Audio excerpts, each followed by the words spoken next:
China was supposed to replace the United States. So why does it suddenly feel stuck?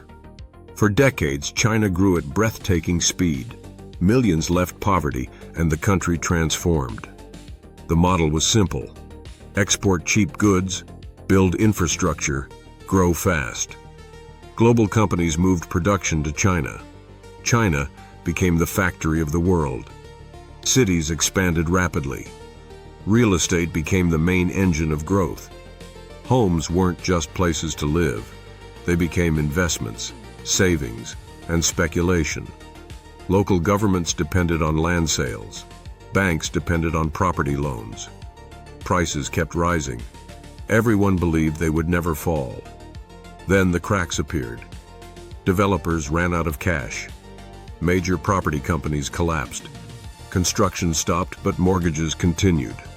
Families paid for homes that were never finished. Trust in the system started breaking.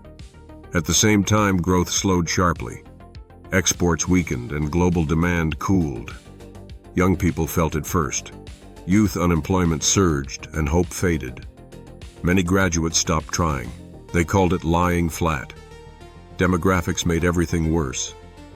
China is aging fast with fewer births every year. The government tightened control instead of opening up. Regulation increased and uncertainty spread. Businesses became cautious. Investment slowed and confidence dropped. This is not a sudden collapse. It is a long slowdown with deep structural problems. China still has strengths. Industry, infrastructure, and scale remain powerful. China isn't breaking overnight. But the old growth model is failing, and the next one is still unclear.